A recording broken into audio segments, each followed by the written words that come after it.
Saging na sabaw. Dito tayo sa Worldwide. Hong Kong Worldwide. Oh, lahat ng tinda. May queso de bola pa. Lahat ng tindahan. Oh. Wow. Corn bits. Lahat ng tindahan. Dito. Lahat ng hanap mo ay naandito.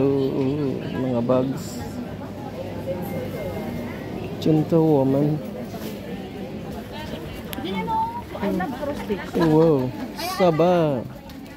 Sigarilyas. Nice. Kompleto sila. Oh, may panlaing. Wow.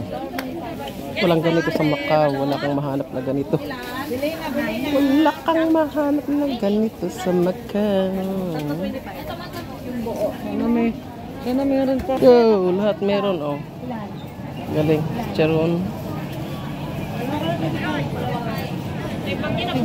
Wow. Ayoko nang umakyat pero napakadami niya. Napakadami. Diyos ko po ang cornet. Kamahal nito sa Macau.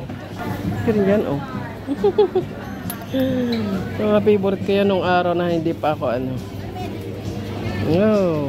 Look at all that. Really juicy. Tilly France Cafe. Niisip ko kung mag-KFC ako. Para mag-KFC ako dito eh. Chut. Ano naman dito? Kakagulo sila. Diba?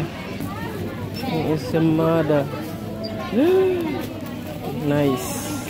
Ang layo ng rate oh. 750. Sa Macau 715 or 20. Yan. Kaman layo ng rate. 742 dito. Guhom na ta at magulo. Saan ba yung papunta ng ferry? So tayo ngayon ay pabalik na ng Macau. Maghanap pa tayo doon na tayo tatambay sa ano. Oh, umalis na ako sa kaguluhan ng anong tag dito? Worldwide. Ang gulo. Ang daming tao. Oh, so pauwi na sila. Tapos ng diop ng mga kunyang. At ang kunyang ng Macau ay pauwi na rin. So find out na kung saan na yung Mataw. Tinanong ko yung check dito daw ang way. Thank you guys for watching sa aking adventure. Kahit na dito lang tayo sa Central dahil kapos sa oras. Marami naman tayo ng mga short vlogs. Happy Christmas and see you next year.